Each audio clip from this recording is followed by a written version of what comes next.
Hello guys, so mag-continuous tayo, hindi sa gabal sa atin yung ulan, yung kulob na maingay dito ngayon sa ganitong oras dito sa akin, So, ganito guys, ito siya mula sa pahayag 4, no? Hanggang sa kung kailan ako makatapos. So, nakalagay dito sa verse 4, ito sa ipahayag kay Juan dito sa verse 4, ito siya yung mga pangitain ni Juan, no? Ito siya yung mga pangitain na ipinahiwatig kay Juan. So, babasahin natin ang verse 4. Buhat kay Juan sa 7 iglesia sa Asia. Sumasa inyo ang pagpapala at kapayapaan mula sa Diyos sa kasalukuyan, sa nakaraan at siyang darating, at mula sa 7 espiritong nasa harap ng kanyang trono, at mula kay Jesus Christ ang tapat na saksi, ang unang nabuhay sa mga patay at hari ng mga hari sa lupa. Di ba napakaganda? No? Dito ipinahiwatig na ang Diyos ay isa lamang. Diyos noon, Diyos ngayon, at ang Diyos na darating, si Jesus Christ. Siya ang hari at siya rin yung saksi. Siya yung pinakaunang saksi sa mga namatay na nabubuhay. So guys, ganun ho ang mangyayari ho sa atin. Pagdating ho ng hukom, pagdating ni Jesus Christ, lahat ho tayo ay mamamatay upang magkaroon tayo ng bagong buhay at buhay na walang hanggan sa mga pinili na tupa ng Diyos. Okay, no? Ipagpatuloy natin. Iniibig niya tayo at sa kanyang pagkamatay ay pinalaya niya tayo mula sa ating mga kasalanan.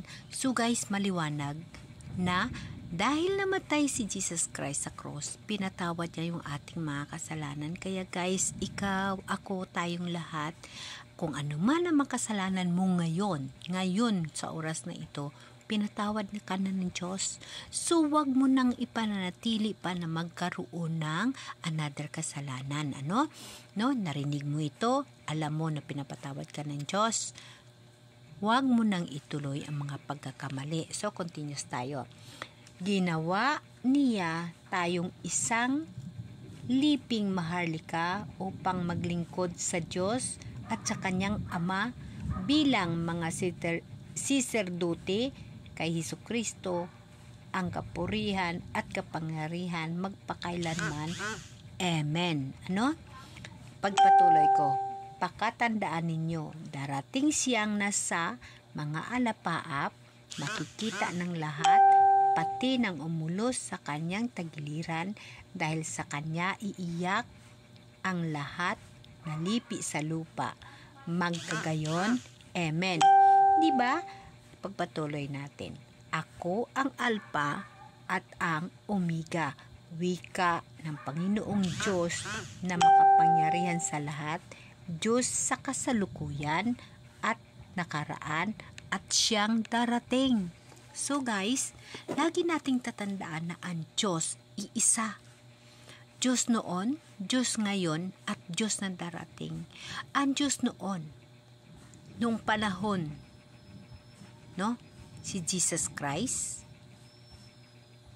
siya ang Diyos na buhay, siya ang Diyos na tao, siya ang Diyos na nagtubos ng mga kasalanan natin, nang dahil sa Kanya natubos ang mga kasalanan natin. As a present, ang Diyos ngayon, Diyos ng Espiritu Santo, Spirit, Diyos na Spirit. Spirit ang kasama natin sa panahon ngayon, at ang Diyos na darating mula sa alapaap. Guys, napakaliwanag. Pakatandaan ninyo. Pahayag 1, verse 7.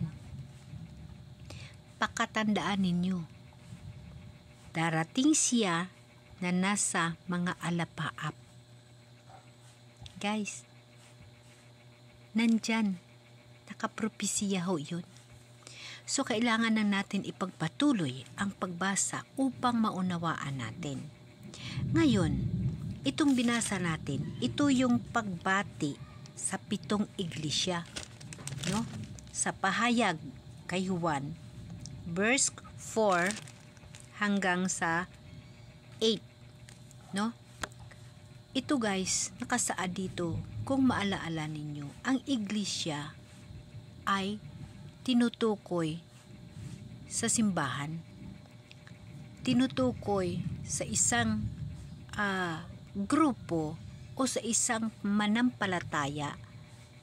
Hindi lang ikaw, ako, lahat tayo ay iglesia. Iglesia, individual tayo na iglesia ng Diyos. Individual ho tayo na iglesia. Ha? Kasi nanampalataya rin tayo, naniniwala rin tayo sa Diyos.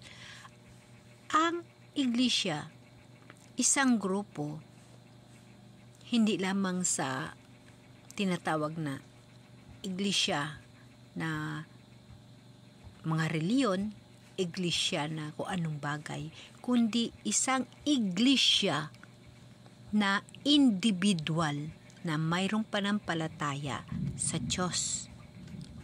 Upang maunawaan natin ang 7 iglesia, subaybayan nyo guys ang susunod na ipapaliwanag natin tungkol dito upang malalaman natin kung ano ang pahiwatig ng 7 iglesia. Alam niyo ba guys na napakaganda itong 7 iglesia na ito? Ha? Dahil dito, ha, isang pangitain tungkol kay Kristo. Pangitain ho yun. Si Juan ho ang nagkaroon ng vision. No? Ako'y si Juan, ang inyong kapatid na kasama ninyo sa paghihirap, paghahari at pagtitiis dahil sa pakikipag-isa kay Hesus. Napakaliwanag dyan. Napakaliwanag ng kanyang sinabi. Ako'y si Juan, ang inyong kapatid na kasama ninyo sa paghihirap, paghahari at pagtitiis dahil nakikipag-isa kay Jesus. No? So, itong pananalita, ang paghihirap at paghahari, nakasama si Jesus at pagtitiis sa ating kapatid ni si Juan. Ganon din ho tayo. Tayo nga nagsisikap na maiparating sa ating kapwa ang mga bagay na dapat mapaghandaan upang makamtan yung buhay na walang hanggan. Mga kapatid, gusto mo ba makamtan ang buhay na walang hanggan? Mga kapatid, hingiin natin sa Espiritu Santo, sa Diyos nga nandito ngayon sa atin at present na kasama natin. Ang Diyos Espiritu. Ha? Hingiin natin sa Kanya na gabayan tayo upang makahanda tayo sa pagbalik ng ating mahal na Diyos, sa Kanyang pagdating, sa Kanyang panahon sa pagdating, kasi siya ay darating. Mga kapatid, yun ang pinaka-importante sa buhay natin ngayon. Kung ano man ang nangyayari noon, ng panahon ni Noah, ganon hino ang mangyayari sa atin. Ang pinagkakaiba lang ho, hindi na ho anaw yung ating maranasan, kundi yung mga sign na ngayon ay nangyayari, bayan sa bayan, bansa sa bansa, kaharian sa kaharian, lindol, at marami pa. Yan ho ay sign na malapit na darating ang Diyos. So ipagpatuloy natin. In the other video natin, subaybayan natin kung ano pa ang pangitain tungkol kay Jesus. At nabanggit dito ang 7 iglesia. Amen?